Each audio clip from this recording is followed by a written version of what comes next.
We'll go through step by step chronologically things that have happened over the last 3 years. And over here to my left, we have Susan Smith. She's a Minneapolis attorney, Susan Shogan Smith. Susan has been active in the Republican Party for several years. Susan is well versed in the Minnesota Constitution and also state statutes that govern elections in Minnesota.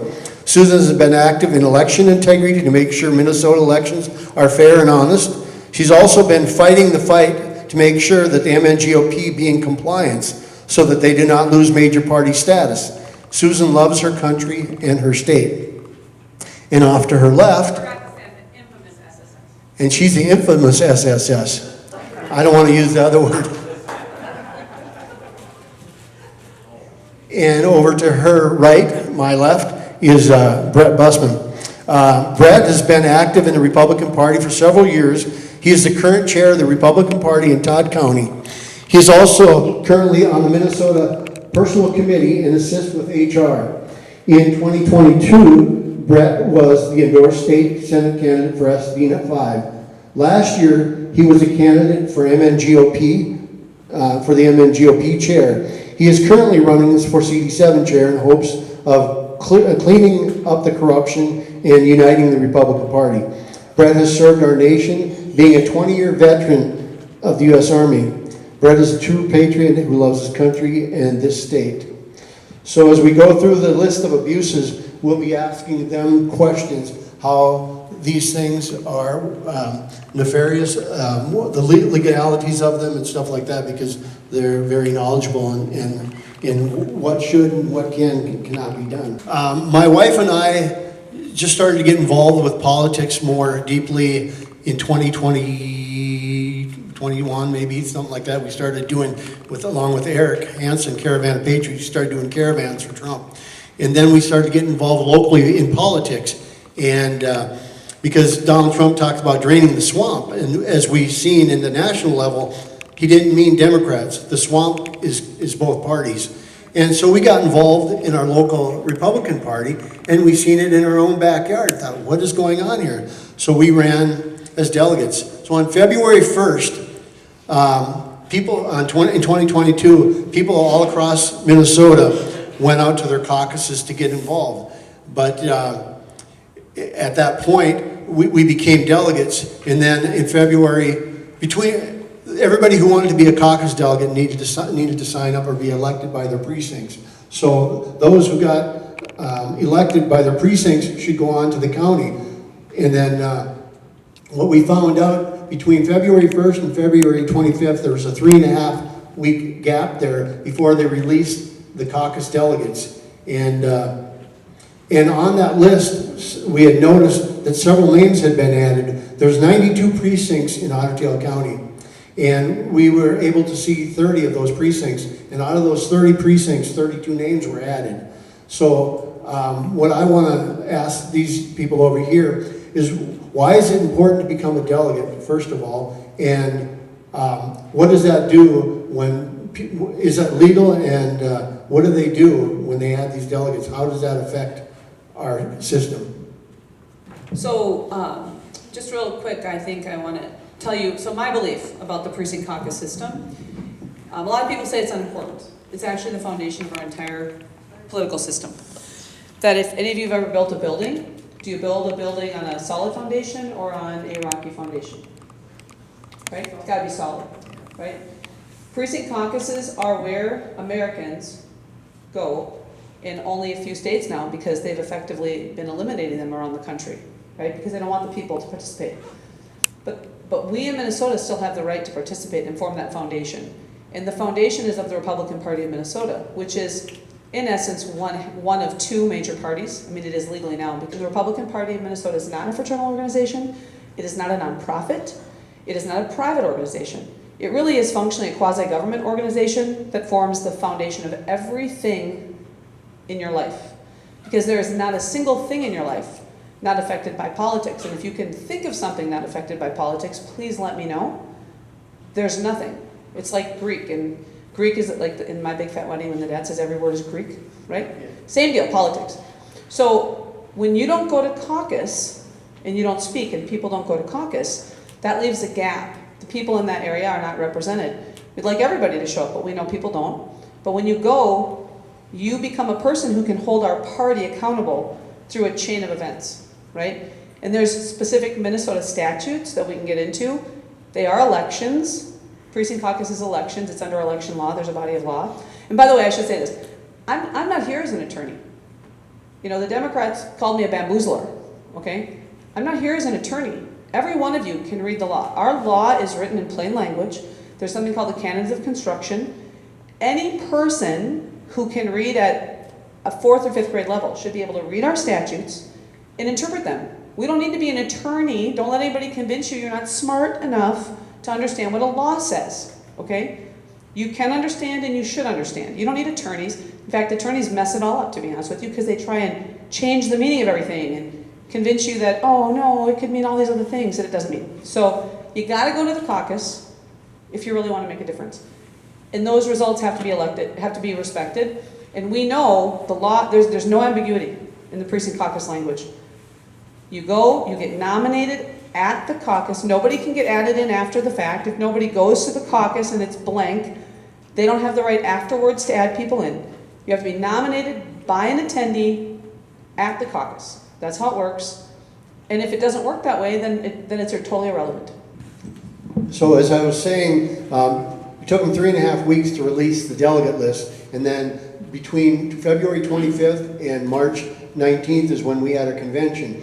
So in that 3-week window, finding those discrepancies, we, one of our fellow patriots went to the microphone at the convention and asked about these discrepancies.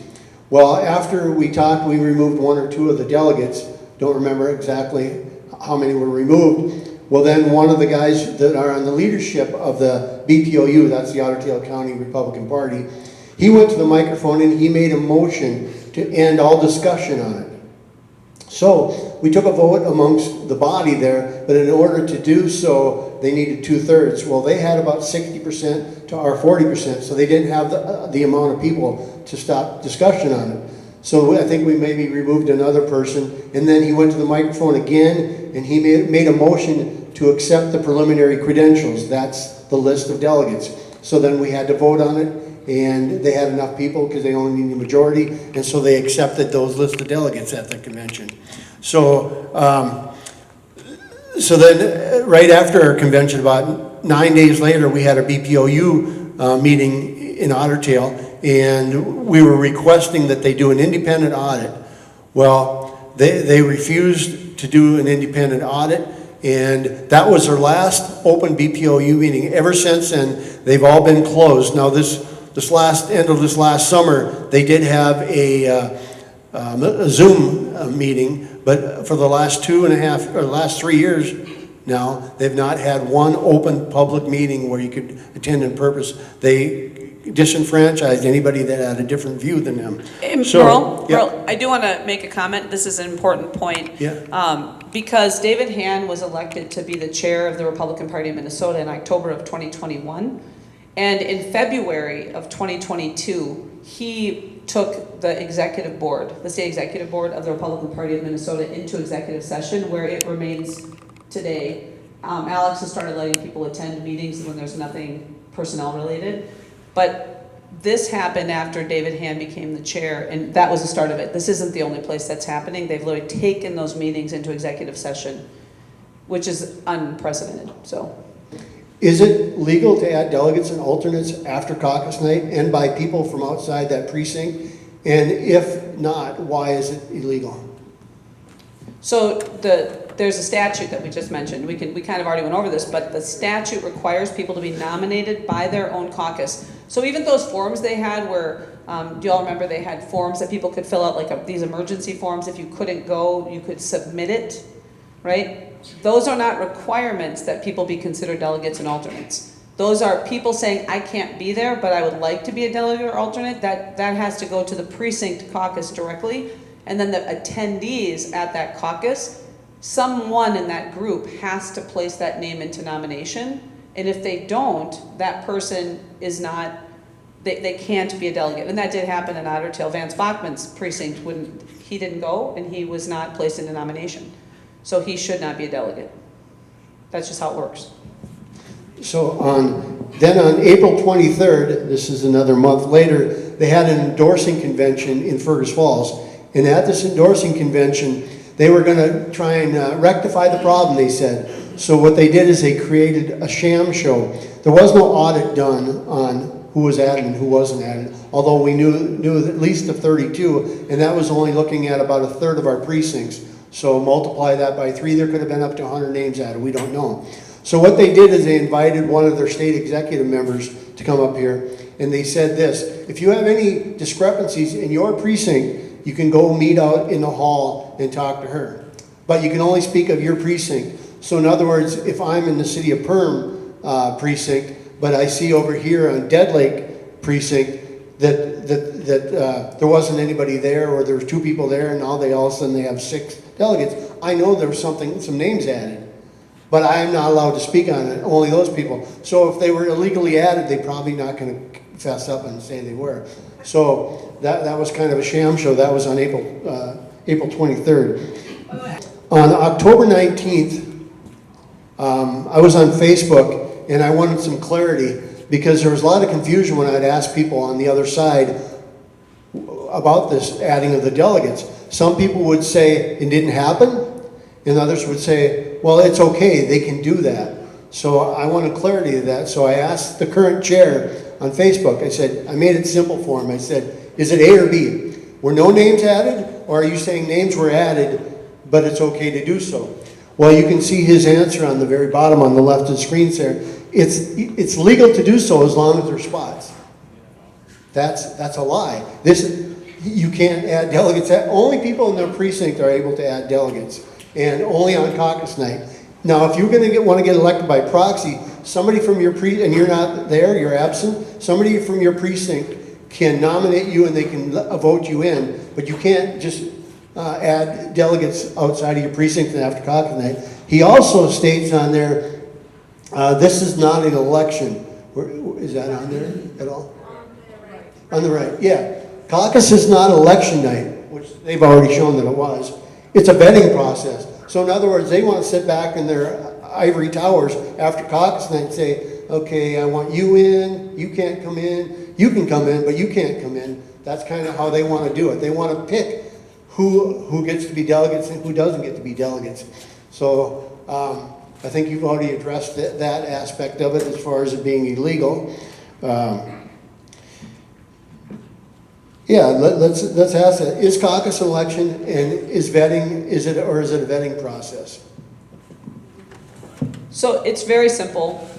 There is a body of election law. It's under chapter 200, and it goes. They literally describe it in statute. But so sections 200 to 212 create the body of election law, right? And when you go through these laws, there are different provisions that address different types of elections. So, for example, there are special election laws, there are caucus laws, there are general election laws, there are school board election laws, but the 202A, as we showed earlier, it very clearly calls them elections. There's not any question that they're called elections. There have to be a secret ballot. It's got to be voted in secret. You have to vote by ballot. And that's important for you guys to know, just so you know. These are actually election materials. We're very lazy about this now. You guys should be having paper ballots at your caucuses, and they should be keeping those records. They should be keeping the little things in a little Ziploc bag in an envelope, because we have had people come back and say they cheated, just like what happened here in 2022. And it wasn't just Otter Tail, if you don't know that, right? There were many places across the state, and they will say, well, it's been going on for years. It doesn't matter, right? A lot of bad things go on for years.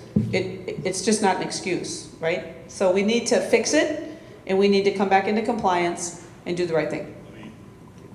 I'm going to add something to that. So Minnesota GOP Constitution, Article 9, basic political organizational unit conventions. I know it's conventions, but hold on. BPO convention shall be composed of the following residents of the BPOU. delegates elected at the precinct caucus. That's no ambiguity there, right? It says elected right there. Elected at. Elected at the precinct caucuses. So, that's in the Constitution. I kind of skipped over this, but why were the delegates and alternates added? Well, the reason is twofold. One is because they had a candidate they wanted to get elected. He was our current representative. His name was Jordan Rasmussen, and he was now running for the vacant seat, SD9, as a senator. And the way they did this is adding all these delegates, he could then get the endorsement because they had more delegates than the other guy. And Nathan Miller had ran, but he didn't decide to run until the middle of March. So all this was done prior to him, but they like to say, oh, Nathan Miller, we all have sour grapes because he didn't win. But this was actually intended to defeat Tory Western, who, when the redistricting happened, their district was mixed with ours, so him and Jordan Rasmussen were both going to run for the same Senate seat. Well, Jordan Rasmussen essentially went to Tory Western and said, look, I've got all the delegates in Otter Tail County. SD9 is made up of Otter Tail County. It's got Grant, Traverse, Wilkin, and a portion of Douglas County. But Otter Tail is by far the biggest. So if you get the Otter Tail County delegates, you're more than likely going to win that seat. So he said, you may as well pack up your bags and leave town because I've got all the delegates. How did he know he had all the delegates? Because they added several delegates in order for him to make sure that he got the endorsement. So I kind of forgot that. That was an early stage. But then, so several of us then could not vote for somebody who lies, cheats, and steals, who's corrupt. So we said, what are we going to do? So after the primary, Nathan Miller ran against him in a primary. And the vote was very close. It was, I think, 350 votes different out of 11,000 votes. So then Nathan gave them the option, look, if you'll do an audit on the delegate list, who was added and who wasn't, and then he would step back and he wouldn't run a write-in. But they refused this audit because they don't like sunlight. Remember we talked about sunlight being the disinfectant? They didn't want that. So Nathan went ahead and he ran as a write-in. So several of us supported him in his write-in campaign not because we had ideological differences necessarily with him, but because of the corruption. So we supported him when he ran for a Senate seat. Then on January 10th, 2023, what they did is the BPOU meeting, the executive committee had a meeting and they voted on removing 33 people from being able to attend the upcoming convention. And that vote was, what, 22 to 2, and 2 people abstained. And then we got a letter on February 3rd, 8 days before the convention, several of us who got suspended. And by suspending us, we went to the convention and we went to Thumper Pond, and they would not let us register, they would not let us get in, and they refused to let us speak, to defend ourselves, nothing. We were just suspended.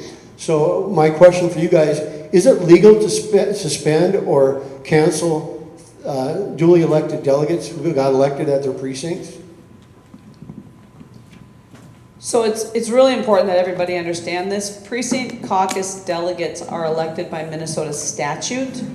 They're not elected at a BPOU caucus. So the caucuses that you get invited to are actually the caucuses of the Republican Party of Minnesota. Only major parties are allowed to hold. Well, anybody can have a caucus, but they're statutorily required to hold caucus if you're a major party. The Democrats, Republicans agree on the process and the date, and because it's foundational.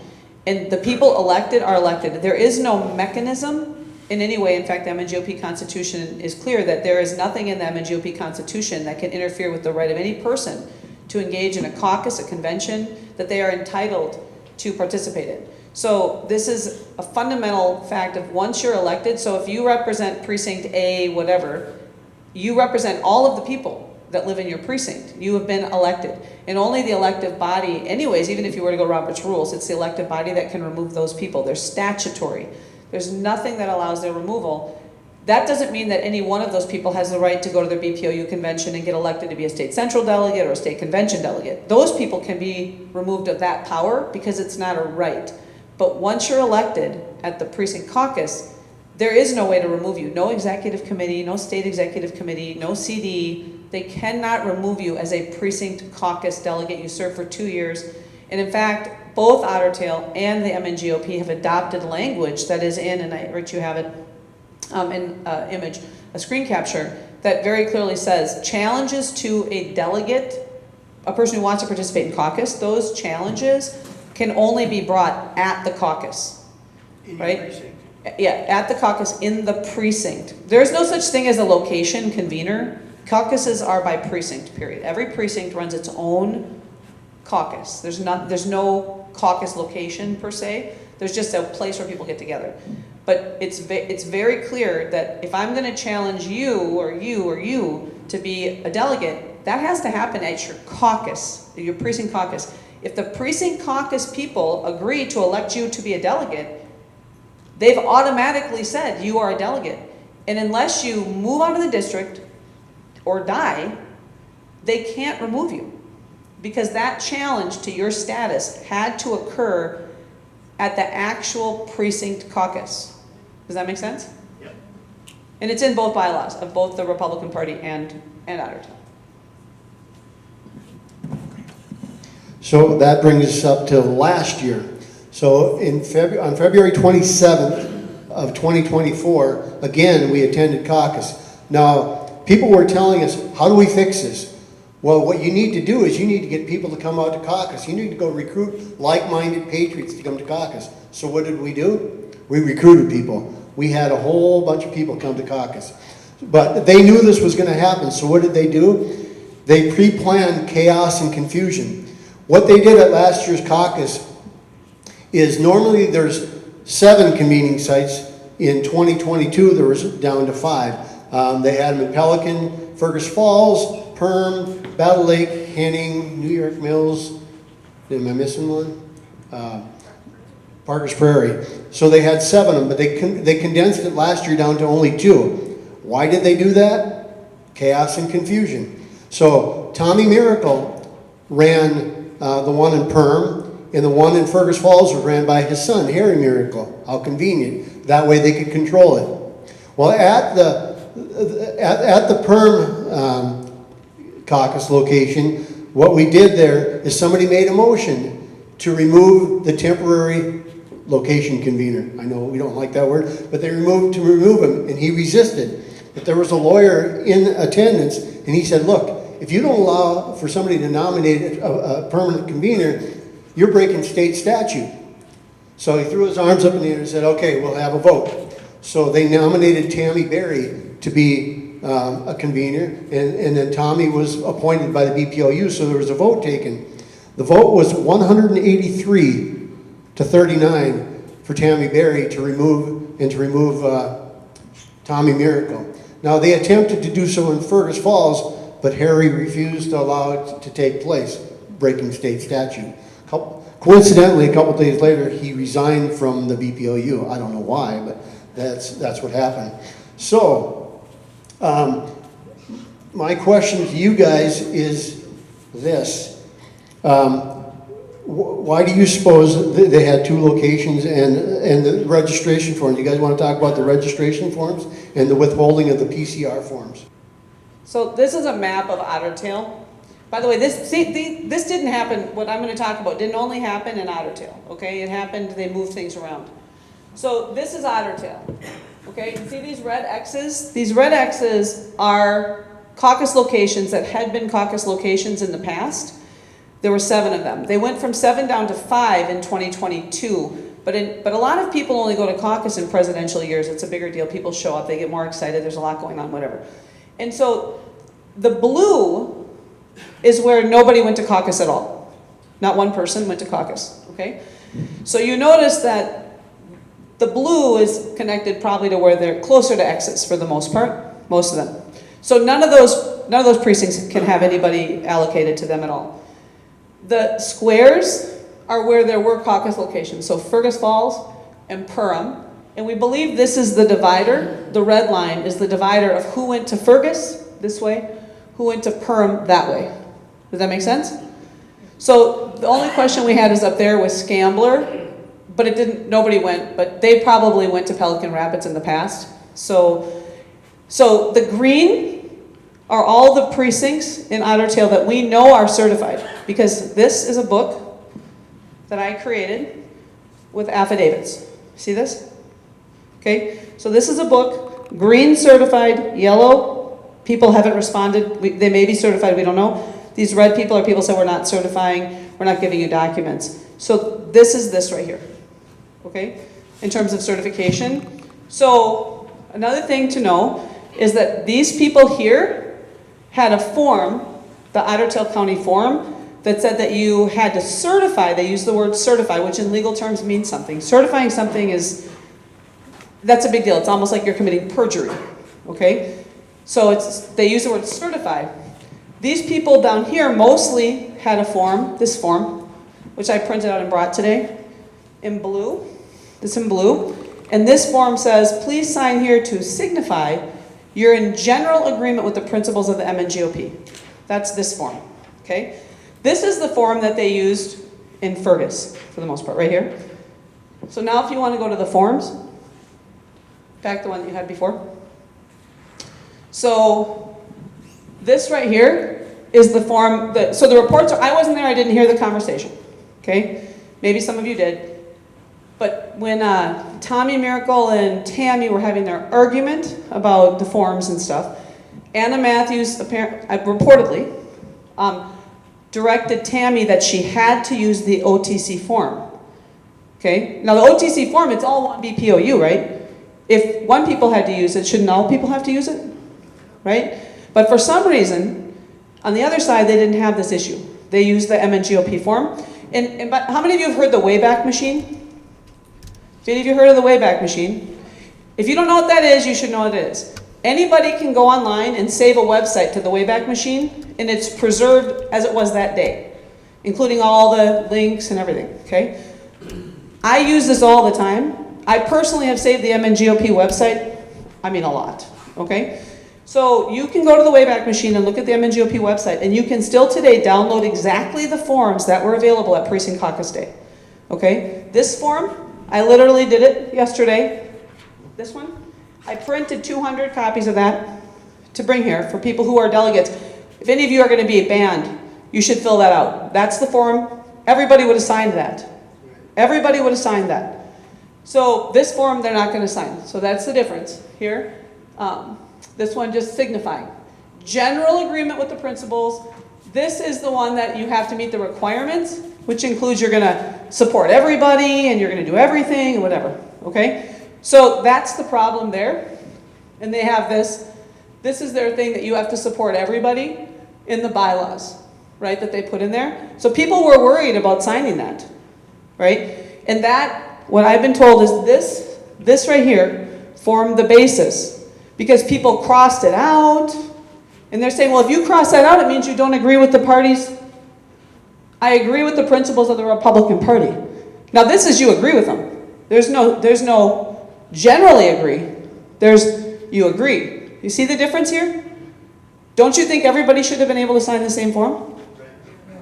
Who here thinks that the people who didn't sign this form should have the right now to sign this form and be included if they do that? Does anybody think that should be? Absolutely. Every one of you should call Tammy, or no, what's her name? Who's doing it? What's her name? Tiffany. You can call Tiffany. Because Tiffany is the sole adjudicator of this issue, just so you know. Tiffany is running the appeal process for the 62 people. For those of you who don't know who I am, my name is Rich Myron, and I'm chair of the Compton Township precinct as it right now. What happened on the election night was this form here shows some discrepancies between what the caucus results were. They were posted online as they normally are, and somebody was smart enough to glean all that stuff off the internet before they took them down again for our county. I don't know where the data came from. I was just given this to use at the, I'll get to that in a future slide in a different meeting.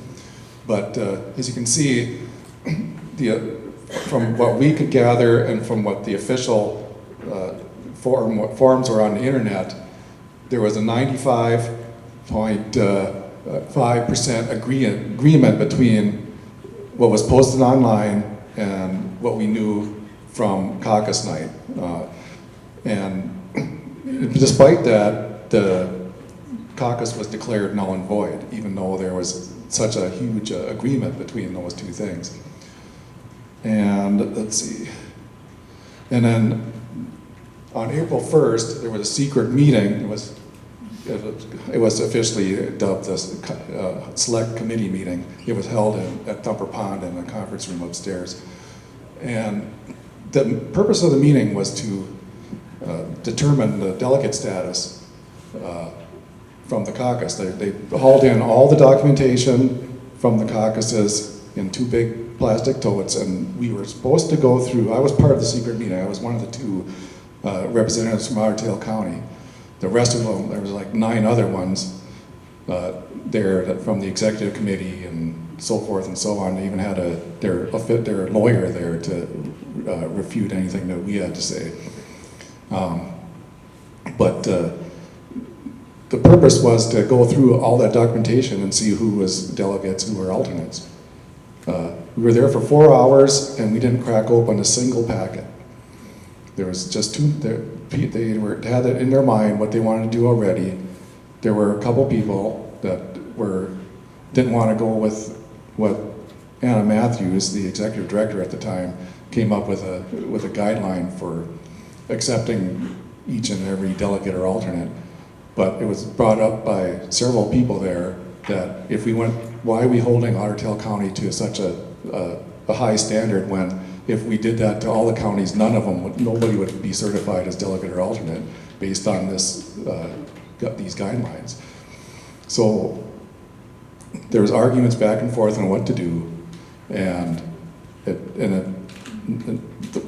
when I heard all the conversations, it was already predetermined what they were going to do. They were going to have no endorsing convention and use the 2022 delegates and alternates. And their terms actually expired caucus night of 2024, so I don't know why they could use those people anyway.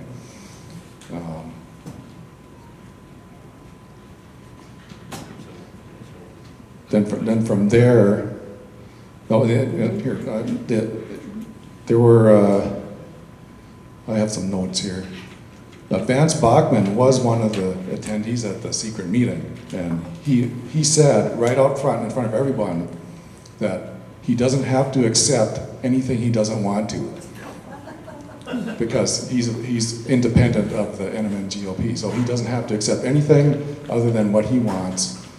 And so the consensus was from everybody else that they do this, and Bachman agreed to it, so that's why they went with it. So what? So, and then it's up to the BPOU convention. So, after hand canceled our 2024 convention, the state executive caught wind of that, and they said, we need to have a meeting of that. You can't do that unilaterally. So they formed this committee after they had their own thing, but it was kind of a sham show. Rich was invited, and another guy was invited from Otter Tail County Grassroots. So anyway, they end up coming up with a recommendation, and they gave it to Otter Tail County. But consider this, it's only a recommendation. They don't have authority in the issue. So they took the recommendations and they threw them in the garbage, and they did what they pleased anyway. So they didn't have a convention. So our Constitution, Otter Tail County, says the governance belongs to the body of delegates who were elected at their most recent precinct caucuses. So we, the majority, decided we're going to have a convention. So on April 13th, we held a convention right here in this room. And we elected new delegates, we changed the Constitution, we did everything by the book. And after we held our convention, they wouldn't recognize us. They didn't recognize the work that we did. So what we ended up doing, they were going to use the 2022 delegates at the next level, which is CD7, Congressional District 7. And so we went there, and we had several people from across the state fighting with us because we weren't allowed to go into the room. So they were making motions to seat the actual duly elected 2024 delegates and remove the 2022 delegates. But anyway, they took a voice vote, and we would have had the number, but then Anna Matthews, the executive director of NGOP, stood up and threatened that that convention would be called null and void if we went forward and we took this vote. And also the parliamentarian threatened to cancel the CD7 convention if we took this vote. Is that legal, guys, to do that? I mean, no, there's no, absolutely no authority for anybody. These conventions are required under our Constitution, and we are required to comply with our Constitution. And the chair has to certify he did it. And this meeting, and I know I sent you, Rich, the breakdown of, there's a whole process going through from beginning to end about why it was legal to have a convention last year. The powers that be didn't appreciate that because they didn't want there to be a convention. It would have shifted the power for sure in the endorsement. It would have absolutely affected it. So they did that on purpose. I mean, I think nobody can really argue why this is all happening. It's about who has power, right? That's what it's about. People who have it don't want to let it go. They don't want to lose their power. But yeah, there can be nothing. And I think maybe pulling of that resolution to seat those delegates, it probably was good that it happened because it absolutely showed. The Republican Party of Minnesota was literally willing to shut down an entire congressional district convention to protect that process of the endorsement. Just think about that. They were willing to shut down 1/8 of the state in the party to control that outcome. And then after the convention, I was doing some looking, and in the first sentence of the convention call for CD7 says, the 7th Congressional District Convention shall be composed of the delegates and alternates elected at the 2024 BPOU conventions, designated as lying within the boundaries of the congressional district. And there's the screenshot of the convention call. I have the first sentence circled there, and I emailed the whole, at the time, executive committee, and told them that that convention should be invalidated. And Tim Miller it was the only one who responded, said there were no endorsement. What are you looking for? Are you looking for another convention?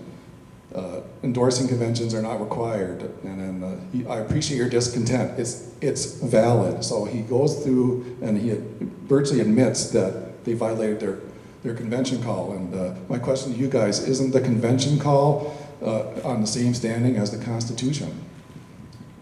So a convention call is required to be sent. There are very specific rules about how that convention call gets sent out. And the convention call, the rules of what's in it are required under sometimes bylaws, sometimes the Constitution. But that call should reflect what's required.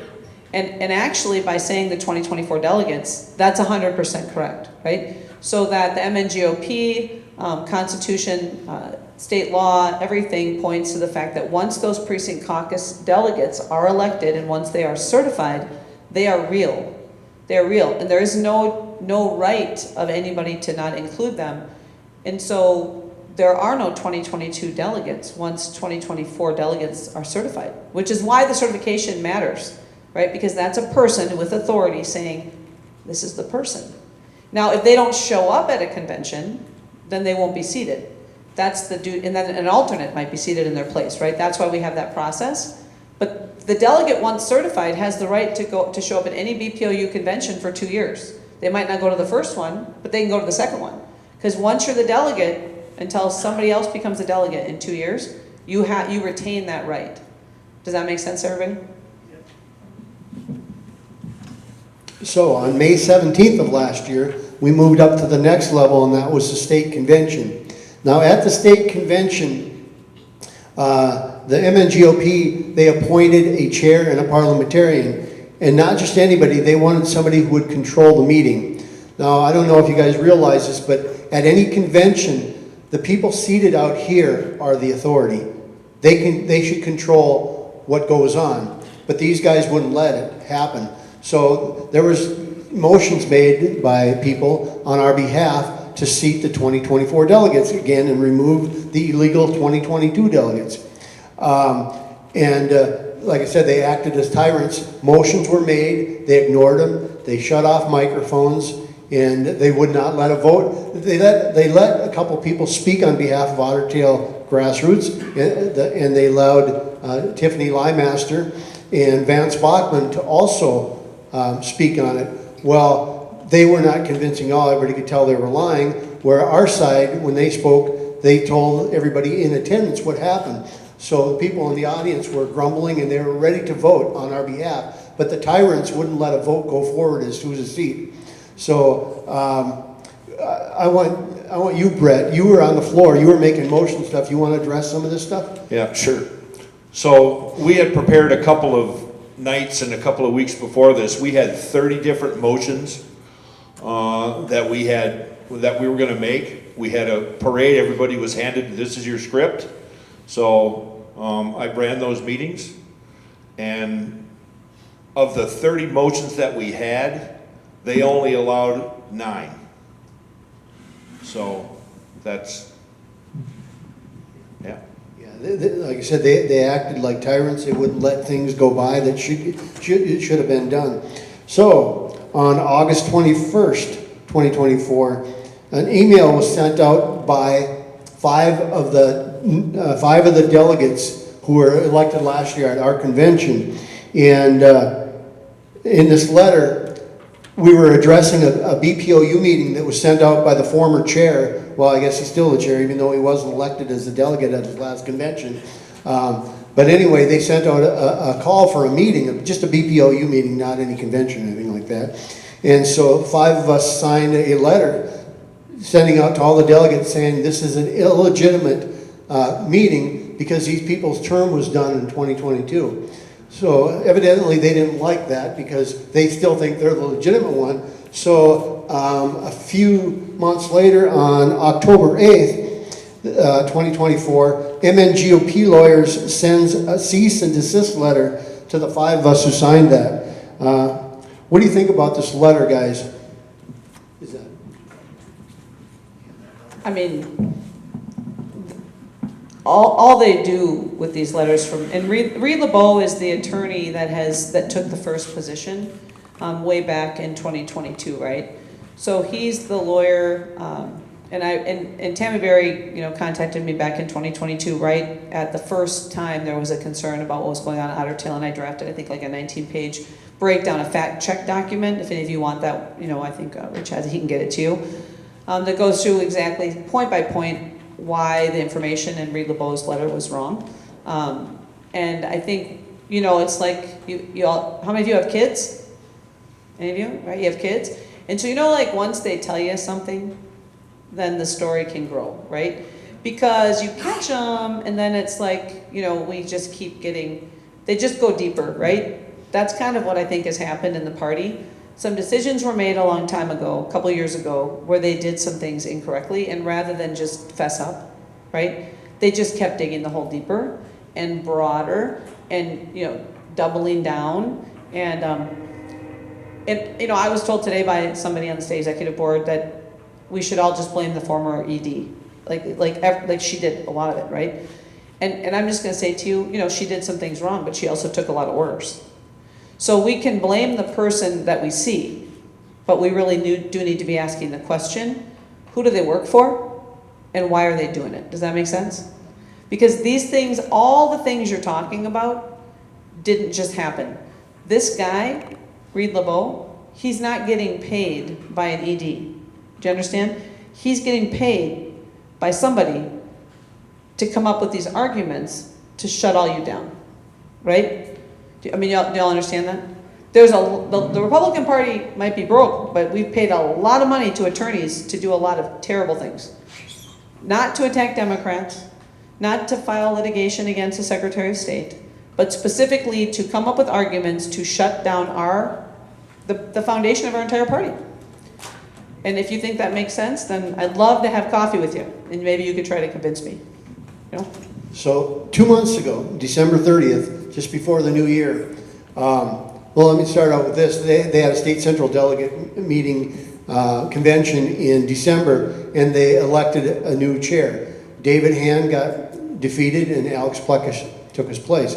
Well, David Hand, on his way out the door, first, the orders came let's start over.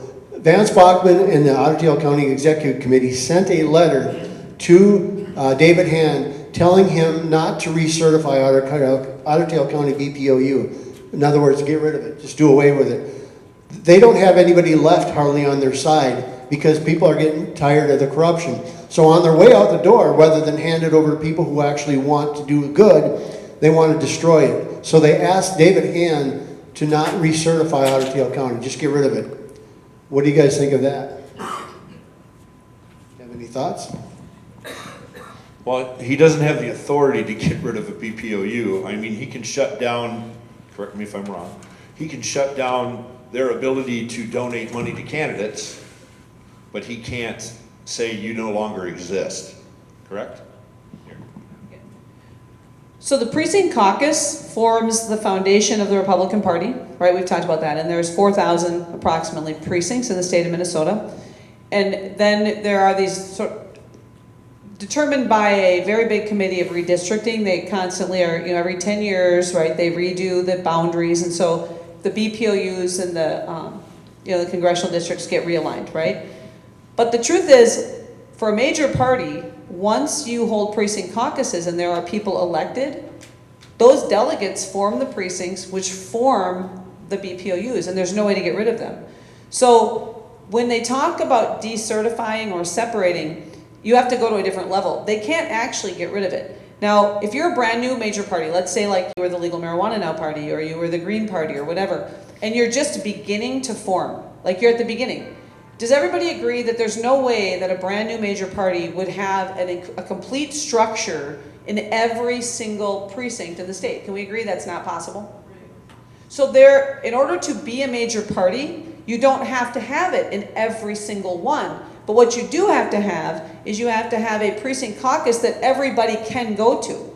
So maybe, I think now you have to have 45 BPOUs now, I think, or something like that in the state. But what it would be is that, let's say you have one in Detroit Lakes, well, then people would be assigned where they could go there, so they'd be represented. Does that make sense? And then the expectation is that as you grow your party, you would expand your formal BPOUs, which then if they raise more than $750, those BPOUs would have to attach to the campaign finance board. Does that make sense? But what we do know is if you don't raise money and you don't spend money for things outside of organizing your BPOU, you don't have to file with the campaign finance board. It's not required. What David Hand tried to do is say that he has the right to not recognize a BPOU as existing. What he does have the right to do is say to the campaign finance board, we're not going to affiliate financially with those people, right? So there is some confusion that I know Alex Pluckish, people have said that he told them not to do it. The Secretary of State's office did not decertify, and they wouldn't have decertified because they don't have the authority to do it, and David Hand didn't have the authority to demand it not be done. He was leaving anyways, right? So the point is, a BPOU exists as soon as there's even one precinct caucus that elected delegates, because that's in our Constitution and the law. Does that make sense to you? They exist, right? They just exist. So in other words, the crew that's currently the executive committee and the chair, Vance Bachman, if they can't control it, we don't want one. We'll just get rid of it. That was their intention. So now we're up to the present day. So Plekish has been working with some of the executives of the state and CD7 attempting to try and get a BPOU convention because the BPOU, Otter Tail County's BPOU executive committee won't call one. So right now it's in the works. It's being planned for March 8th, coming up a convention. But they wanted to work out a compromise. What they're doing is not allowing the 2024s to go forward after the convention, but the 2022s will be seated again at the congressional district, and those same executive committees will be in office for another year. Now the compromise is they're going to allow for state central delegates and for the officers to be reelected. It's a compromise with corrupt individuals. They still are hanging on to power. They're like I said, they're like bullies. It's like at the foundation of our country, the first two presidents paid ransoms for Muslims were capturing our ships over in the Middle East, and they were paying these ransoms in order to get our our freed prisoner back. Well, then we got a Navy, and Thomas Jefferson was in charge, and they stopped doing that. They stopped cooperating with the bullies. We can't cooperate with bullies, with corrupt individuals. We are the rightful delegates for 2024. We showed up at our caucus. We did everything right. We did everything legal. We had a convention. We are the rightful, legitimate delegates, not these corrupt individuals. Yet they're still trying to control everything. So that March 8th convention, they're withholding 62 delegates. And it's all about this form, which this form is irrelevant. They created this illegitimate form, and now anybody who crossed things out, anybody who wrote under duress, anybody who wouldn't sign their form, they're not going to allow. So they're whittling it down. 62 people can't go to the convention supposedly. Now there's an appeal process, but Tiffany Limaster, she's the deputy chair of the CD7. She's going to be the one that's doing the appeals. So she's going to try and keep out as many people as they want. That way they figure that they can have the majority and control the convention. So what are you guys' thoughts on the upcoming convention, the CD7, and the deal they worked out, the compromise? What do you think of the compromise? So, I want to ask you guys a question, okay? So, the Constitution, the statute, the constitutions of the party, and the BPOUs are all pretty consistent about this.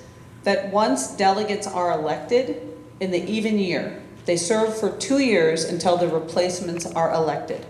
That's just the language. Is that clear language to you?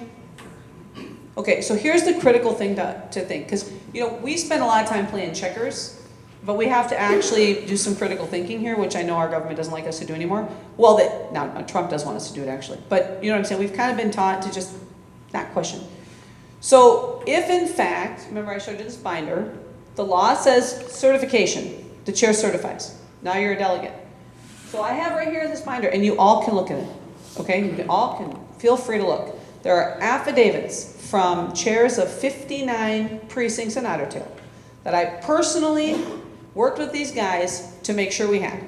Okay? So there can be zero question that people are certified under the law. Okay? There's an affidavit under penalty of perjury in here. Okay? 59. Do you think then that that's valid? That there's 59 certified? The chair certified them as required in the law. They're certified. Does that make sense? So if once the delegates are elected and certified from the even year, which would be 2024, and their replacement, that they are replacing the people from 2022, once they're certified, are there 2022 delegates anymore that can serve? Do you understand? I mean, I want to be sure we all get this, okay?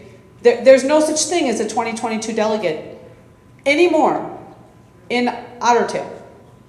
Because, anywhere, but nobody else is talking about this. People say, well, other people did things wrong. Well, but nobody cares in other places. We care in Otter Tail. Why do we care in Otter Tail? Because if the Otter Tail delegates are properly seated at the BPOU convention and they hold elections, and they hold elections to fill vacancies that were not filled in the even year, which would be the CD delegates, right?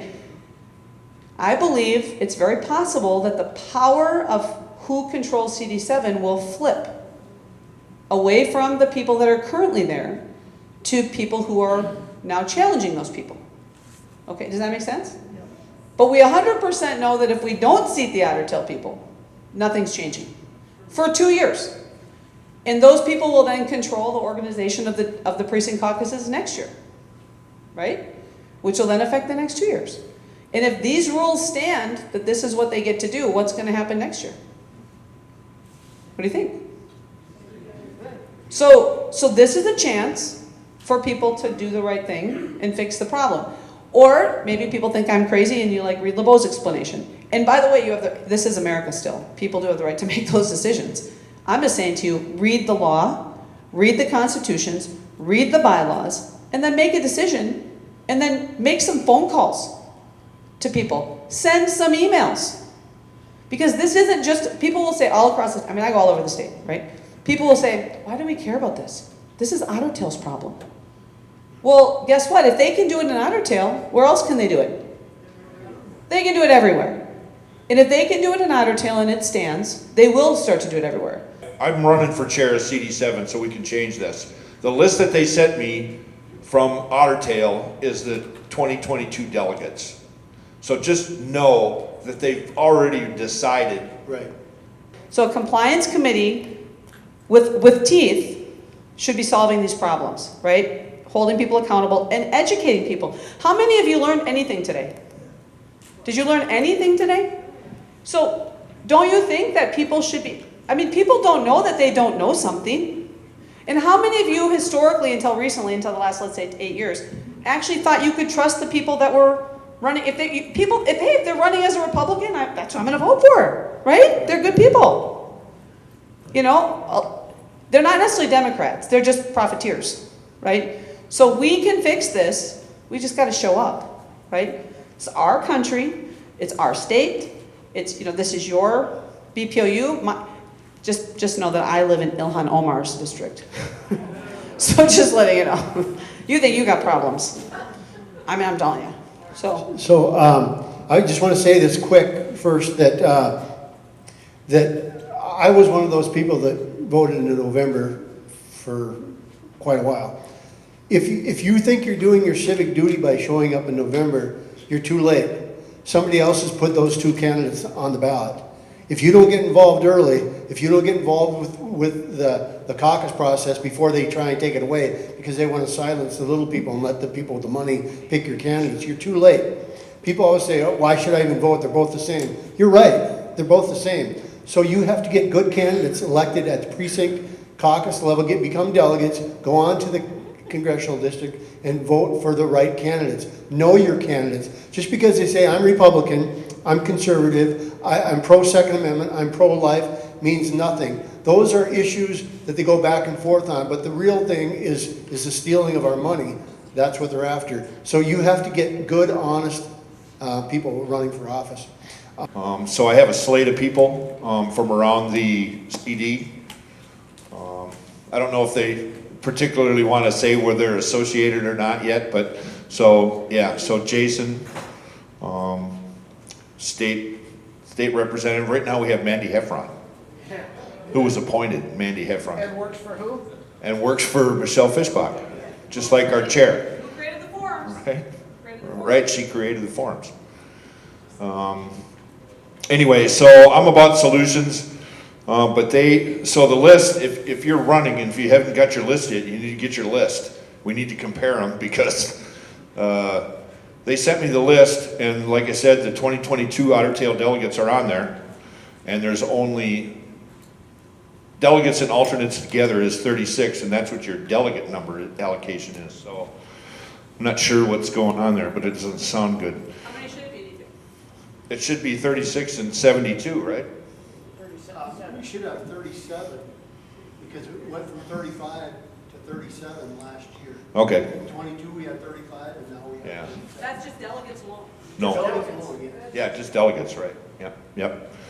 Anyway, so like they said, you can flip a whole election with just Otter Tail. So, a couple of the constitutions, I'm working with some people, Constitution Committee, we have to stop electing or having paid staffers as BPOU officers. So that has to change. Yeah, CD7, it's at the state, it's everywhere. So all the convention I was at earlier today, I was up in Hubbard County. You know, we're all making those changes here, at least in my Senate district. So we're making that stuff happen. So anyway, so the solutions part. So we got Moorhead, right? One Senate district and one House district that are blue in the whole CD.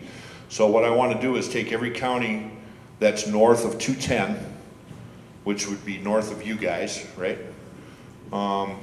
That they would converge on Moorhead and we could flip those two seats. The other southern 2/3, which includes you guys, myself, Todd County, that we would adopt a BPOU where we know that a Republican would have a good chance to win. So Sueck over in St. Cloud, Caleb Steffenhagen down in Carver County, this tab key race where they threw away ballots and all that, we can win that race. So my thing is that we would adopt a BPOU because we're comfortable here, right? We're 72 to 76% Republican, but we're not gonna change anything unless we get involved in other places. Otherwise, nothing will change in the state. We gotta flip it all. So that's my goal, is we gotta focus on 2026, and we have to do the precinct strategy. If you're not familiar with that, look that up, but it's about talking to your neighbors. So like in my BPOU, I have 10 vice chairs and I have 40 precincts. Each one of them gets 4. Go talk to your neighbors. That's what it's about. That, and if you don't know what to break the ice with, well, ask them about the, how's the school board? You know, everybody's talking about DEI and all that stuff. They're gonna lose all their money, because Minnesota's not gonna pay attention. So that's the, to get elected. We have some constitutional changes. Like I said, we have to do the, get rid of those people who are, how do you want to say it? We shouldn't have paid staffers working as BPOU officers. It's really that simple. But there's other stuff too that needs to change. Our constitutions, Susan and I have been talking about some things that have to change, not just at our level, but at the state party as well. So, I guess that's it. We need a change. And if we don't do anything about it, it'll never change. So we got solutions. I got a team. We're having a Zoom meeting tomorrow night. I'm up to 24 people on the team. So, and at least half of those are in positions where they're vice chair or whatever. So we got a slate that we're running on. It's about flipping everything at CD7. Everybody's got to go. So that's what I need to do.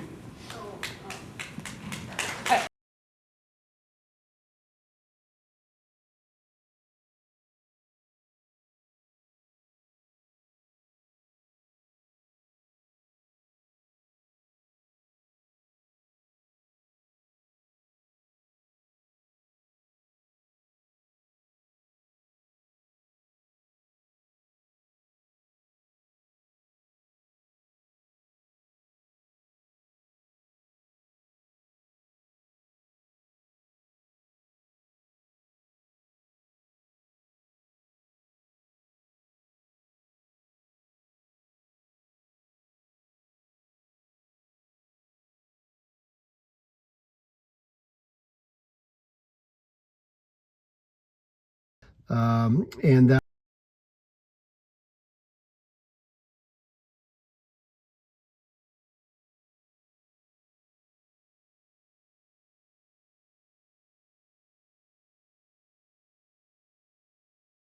registration form that was not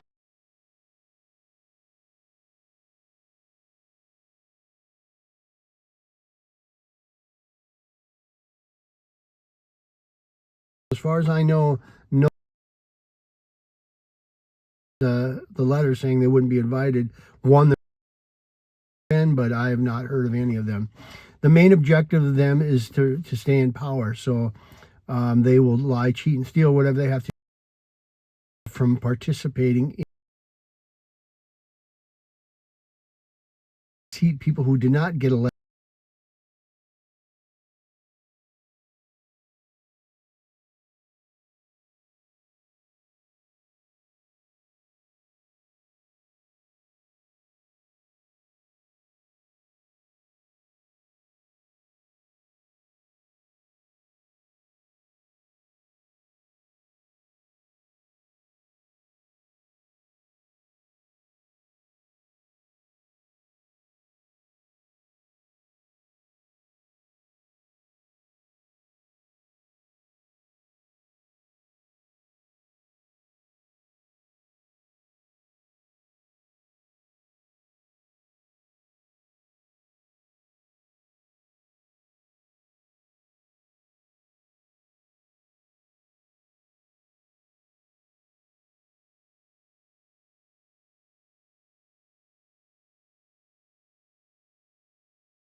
elected delegates and alternates.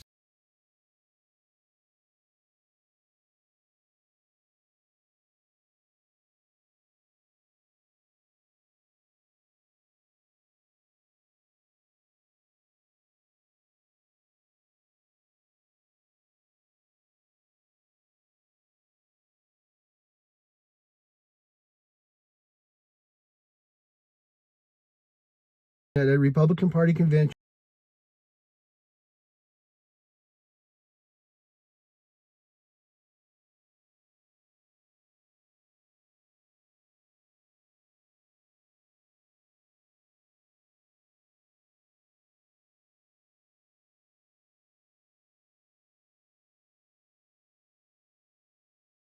Of the convention